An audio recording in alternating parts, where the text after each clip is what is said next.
This speaker was recorded at an Addictive Eaters Anonymous workshop held in Christchurch, New Zealand in July 2019. For more information, visit www.aeainfo.org. Great, hey, well, welcome to the final session of the NZA Intergroup Weekend event. First of all, can we start with the Serenity Prayer? God, grant me the serenity to accept the things I cannot change, courage to change the things I can, and the wisdom to know the difference. I'm going to read the sobriety statement. Sobriety in AEA is freedom from addictive eating and all mind-altering substances. As a result of sobriety, AEA members have found recovery from binge eating, anorexia, bulimia and other forms of addictive eating and compulsive exercise. Through sobriety, members find peace of mind and the ability to live a meaningful and productive life. So the topic for today's program is our experience, our greatest strength. Ingrid, could you do the reading from As Bill Sees It? As Bill Sees It, page 163. Who can render an account of all the miseries that once were ours, and who can estimate the release and joy that the later years have brought to us? Who can possibly tell the vast consequences of what God's work through AA has already set in motion? Thank you. So our speaker today is Kay. Hi everyone, I'm Kay and I'm an addictive eater. Hi. It's fabulous to be part of this AEA event and to welcome members from near and far.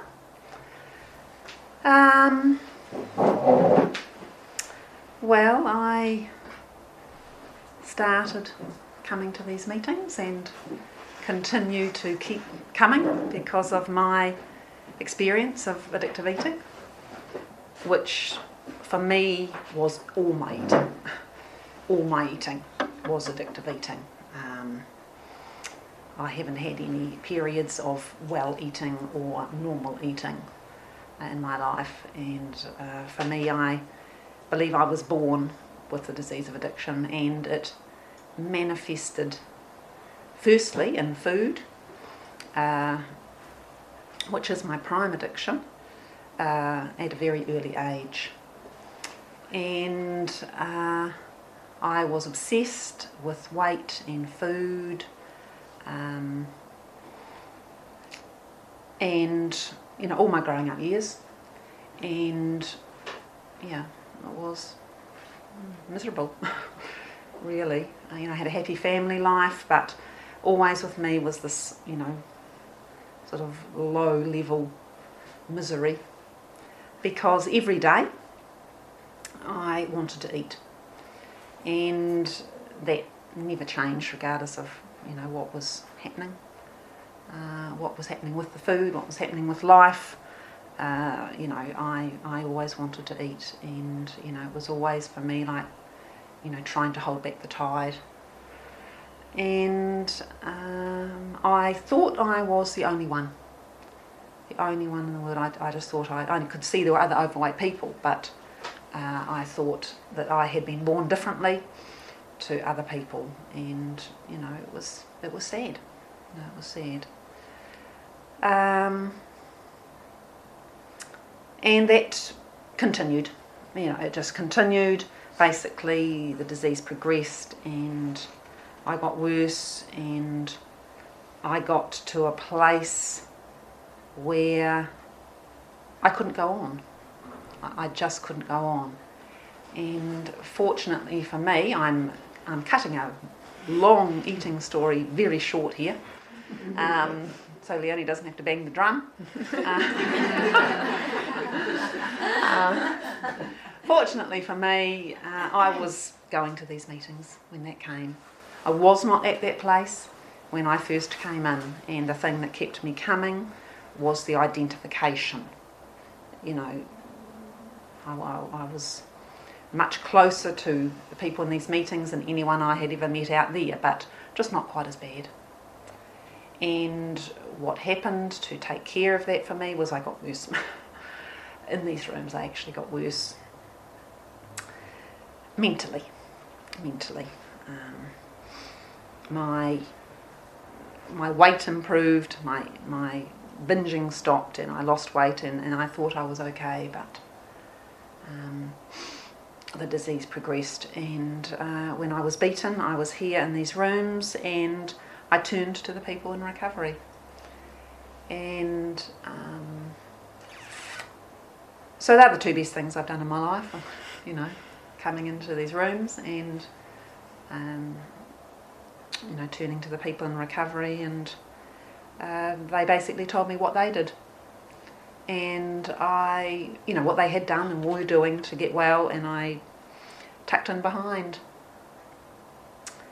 And today, this experience is my greatest strength.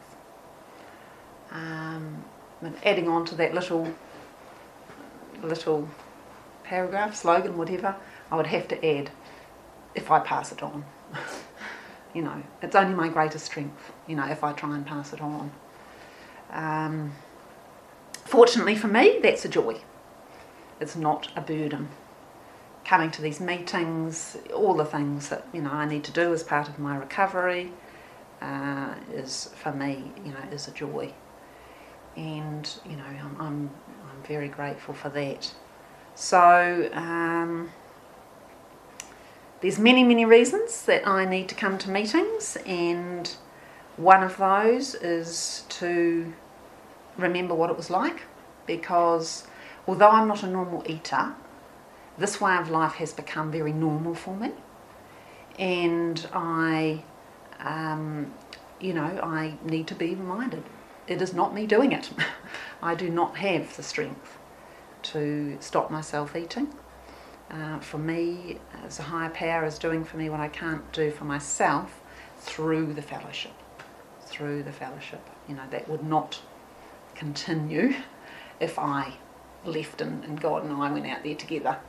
You know, for me, it's very much, you know, and for that to continue, I need to pass it on. It's a flow through thing. The power comes in from a higher power, and I need to try and give it away to others, and for it to continue to flow in. So yeah, for me that's how it works. And I also try and pass on my experiences in recovery. You know, I've had a good amount of time in recovery, more time in recovery than eating for me, and a lot of things have happened in recovery that I try and also pass on, you know, to others. Two things that would probably, you know, stand out in my mind are finding out that we couldn't have children, and that happened to me early on in recovery.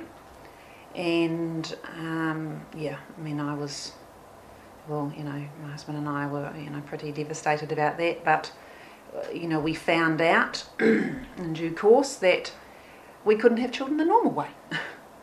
That didn't mean we couldn't have children, and today we've got 3 lovely, beautiful adopted Fijian Indian daughters, and a beautiful, fabulous granddaughter who's the joy of our lives. So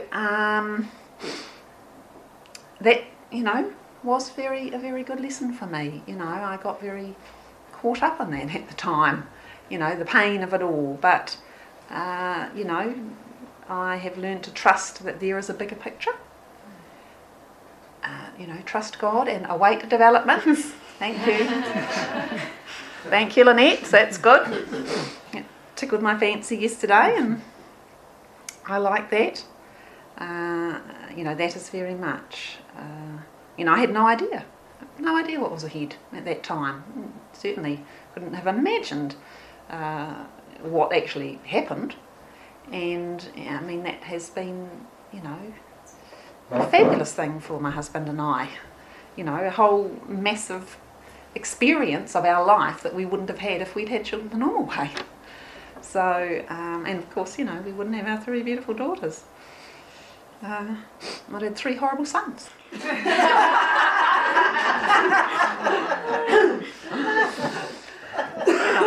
You just, you do not know. Do not know, what's ahead. So, and the other experience, which I have also shared often, is when I was trying to get my current job, and I went for many interviews.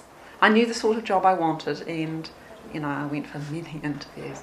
And no, I didn't ever feel any interview was a dud. Everyone went well, and everyone I thought, this is the job I'm meant to have. Oh, thank you, God.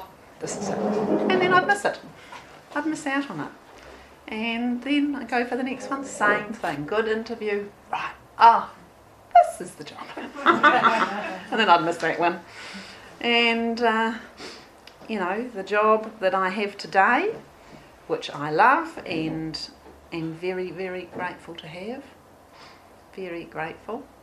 I wasn't even going to apply for. I'd had a rejection the night before. Someone, the school would ring me about 5 o'clock, and my husband, bless him, had spotted this job in the paper the next day. And no, I wasn't going to apply. It was all the way in Kaiapoi. God, it's miles away. Kaiapoi, and it said experience with Macintosh computers preferred. What the heck are they? I didn't have a lot of experience in computers, full stop. But, I rang my sponsor and she said, just say you're a quick learner. Oh, God, I wasn't even sure that I was a quick learner. But, when they asked me in the interview, I said, no, not actually Macintoshes, but, I'm a quick learner. And I still work on an Apple Mac today, and I have learnt everything that I have needed to learn about that computer and on that computer, since I have been working there, Whether I've picked it up quickly or not, I'm not sure, but I have learnt it, and, I have been fine. So, same sort of experience, of not knowing what's ahead. Not knowing and just trusting and, awaiting developments. And, I've definitely found from my own experience that I will be given what I need when the time comes. I will not be given it today. I'll be given this, strength I need for today, what is happening today, but not, not next week's, So, my life is very, very, very, very different today. And I could not have imagined the life that I had today. The most amazing thing for me, and the reason above all that I know there is definitely a higher power doing for me what I can't do for myself, is being free from the obsession. Not just the eating the food, not just the binging and all the rest of it, but the not thinking about it, not waking up wanting to eat, not wanting to eat at any time during the day, and not going to bed wanting to eat, which is what my life was like. Every day, that's how it was. Whether I was eating or not, that's, I always wanted to, and that has been removed from me, from my mind. That I would never have believed that was possible. When I came in here, never. It wasn't what I came in here for, because I used to think about being in an old people's home wanting to eat. And when I was old, I thought, how am I going to get the food? How am I going to get it? Because I knew I would want it. So, for me, as I often say, it is all here. Everything that I have needed in my life to this point in recovery has been here. I haven't been a person that's needed to look elsewhere for anything else. So, yeah, I'm very grateful. Long may it continue. Thank you, Glennie.